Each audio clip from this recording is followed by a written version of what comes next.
Gjatë muajve të kaluar ju kemi prezantuar 3 prioritetet kryesore që do t'i realizojmë gjatë mandatit tonë në Prishtinë. Përveç ujit, qerdheve dhe trafikut, së bashku me ekipin tonë do t'i realizojmë edhe këto pika. Vendosjen e rendit në planifikimin urban, tregun e prodhimeve vendore, programin e banimit të përballueshëm, bashkë me të gjitha pika tjera të planit tonë për një Prishtinë më të mirë. Të gjitha këto pika do t'i vendosim në këtë fletush këtë vogël, por të rëndësisë së madhe. Ju ftoj që ta mbani me vete dhe për secilën nga këto pika të na kërkoni llogari personalisht gjatë mandatit tonë në kryeqytet. Kur ka ekip, vullnet dhe përkushtim, ka ndryshim. Voto 61, Shpend Ahmeti, për një kryetar të ri. Atëherë faleminderit që keni ardhur në këtë konferencë të radhës. Ju siç e dini, në këtë 5 ditë fushat po prezantoj për çdo ditë pjesën nga programi, duke shtuar në pikat të cilat kemi folur më herët, duke e mbështetur në parimet të cilat kemi prezantuar edhe në alternativën qeverisë të nivelit qendror, por edhe në programin tonë për komunën e Prishtinës. Sot do të flasim për një temë të cilën nuk është prekur aq shumë edhe nga komuna, edhe nuk është e shpjeguar aq shumë në përgjithësi me qytetarët, dhe është një prej temave të cilën pothuajse në çdo tubim e kanë ngritur njerëzit kudo që jetojnë në komunën e Prishtinës. Ajo ka të bëjë me tatimin në pronë. Tatimi në pronë, ndoshta vetëm t'jap pak informata në prapavi, rregullohet me ligjin i cili është i përcaktuar në nivelin qendror, që tregon se tatimi në pronë në çdo komunë në nivelin lokal, pasi mbledhet në nivelin lokal, mund të jetë në çfarëdo vlere prej 0.15% deri në 1% të vlerës së pronës dhe paguhet në baza vjetore. Qofse dini,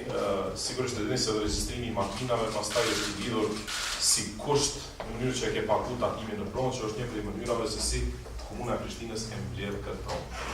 Komuna e Prishtinës momentalisht përcakton taksën në 3 vlera, 0.15, 0.16 dhe 0.17. Pra nuk e ka përdorur spektrin e gjën që i lejohet me nivelin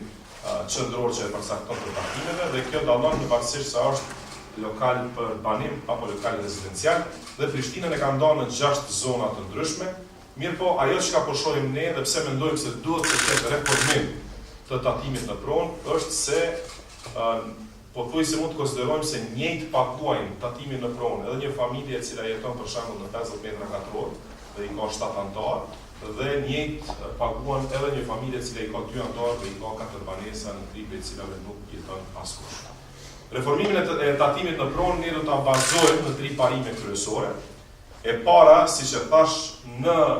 pothuajse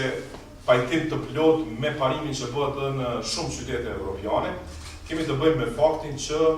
një minimum i metra me katror për antar të familjes pothuajse caktohet që mos të paguhet parë. Pra kërkojmë që niveli më i ulët i pagesave të jetë për familjet të cilat me të vërtetë përdorin në maksimum metrat katror që i kanë. Pra krahas faktit që nuk mund të paguaj një banesë në qendër, tatimin në pronë të njëjtë me një banesë, një shtëpi në fshat apo në periferi të qytetit,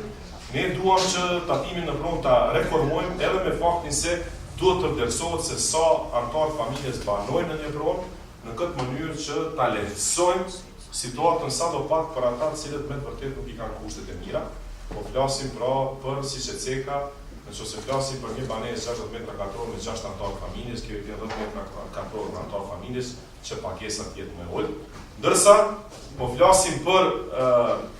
nivelin tjetër, për atë aspektin tjetër që ka të bëjë me faktin se mund të kemi shtëpi që i ka 1000 metra katror, ku jetojnë 2 veta, dhe po ashtu ka shumë baneza të zbrasta, të cilat, nëse janë pronë 2, 3, 4 e një personi, ato do të duhet të konsiderohen si gjendje më e mirë materiale, si luks, dhe në të njëjtën kohë do të duhet që vlera e tatimit të jetë më e lartë si përqindje për këto kategori. Çfarë efekti e ka kjo që ka po themi ne, përveç faktit se lehtëson pra për gjendjet më të rënda për kushtet më të vështira të familjeve, më duhet të potencoj se efekti tjetër është që liron, si me thonë, ul kostën e qiras në komunën tonë, për shkak se nëse nuk banon askush dhe nuk e ketë shumë e qira, atëherë tatimi në pronë do të jetë më e lartë për atë banesë. Në momentin kur pala tregon dëshmi se e ka të lëshuar me qira, menjëherë por ai dëshmi do të jetë me faktin se po paguan tatim me qira. Pra, në anën tjetër po e formalizojmë edhe ekonominë në mënyrë që sa më shumë njerëz të jenë në ekonominë informale, që kemi një regjistër të plotë të banuesve në komunën tonë në mënyrë që edhe politikat pastaj t'i vazhdojnë në këtë. I dyti parim që duam ta konsideroj për tatimin në pronë, ka të bëj më shumë me faktin se paguajnë njëjtë ato lagje të cilat nuk i kanë të gjitha shërbimet që i ofron komuna, me një lagje e cila i ka pothuajse të gjitha shërbimet, sepse ne dimë se asnjë lagje në Prishtinë nuk i ka të gjitha shërbimet, por do të vlerësohet edhe në aspektin që, për shembull, një ndërtesë ku ka lidhje të mirë edhe të ujit, edhe të energjisë elektrike, edhe të infrastrukturës rrugore, edhe ka qerë, edhe ka shkollë, do duhet që tatimi të përshkallëzohej edhe në këtë mas, pra në ato vende ku komuna ende nuk e ka përfunduar infrastrukturën rrugore, nuk do duhet të ishte barë tatimore në pronë e njëjtë sikurse në lagjet të cilat e ka pothuajse tërësisht të përfunduar. Dhe parimi i tretë, cilin dua ta potencoj sot në reformimin e tatimit pronë, është që këto ndryshime të mos të kenë ndikim negativ në të hyrat e buxhetit. Pra po flasim për lirim nga tatimi në pronë për disa kategori, kur ka të bëjë me metra katror, me zotlim për disa pjesë, por ka të bëjë edhe me rritje, domethënë që nëse ka ndryshim të hyrave të jetë në nivelin pozitiv, e jo që të zvoglohen të hyrat dhe buxheti në vendin komunal, në buxhetin e komunës së Prishtinës. Për fund vetëm dua të potencoj që normat tatimore do t'i përcaktojmë saktësisht me një projekt pasi që të marrim mandatin, kur të vlerësojmë tamam të hyrat, kur t'i dim saktësisht informatat në secila lagje, kur t'i dim përqindjen e të hyrave, ne mendojmë se do ta luftojmë kështu dhe jo formalitetin, do ta zbusim barën për ata që janë në kushte më të rënda, natyrisht edhe do bëjmë, si më thënë, nivelizimin e tatimeve për ata të cilat nuk i kanë të gjitha shërbimet të ofruara nga komuna, ndoshta edhe si një përgjegjësi të cilët në të ardhmen e ndjejmë se duhet ta bëjmë për ato lagje të cilat nuk i kanë të gjitha shërbimet publike. Faleminderit. Si do ta regjistrojmë domethënë që sa njerëz sa qytetarë banojnë në shtëpi të tyre, sa metra katrori ka ajo shtëpi ose banesë. Po ju e dini se edhe tash për shembull në përhymje të ndryshme, uji paguhet edhe varësisht nga sa banor jetojnë në secilin banë. Pra kjo do të ishte një mënyrë e mirë që edhe komuna të ketë një njohuri shumë më të madhe për atë se çka po ndodh në qytetin e saj. Pra ne për shumicën e gjanave, për shembull për ujë, kur i vjen fatura që banesë, vjet një hymë, dohet proporcionalisht për secilin banesë që është në atë hymë, varësisht prej numrit të banorëve të cilët jetojnë në secilin banesë. Pra kjo neve na mundson që të kemi edhe informata më të sakta,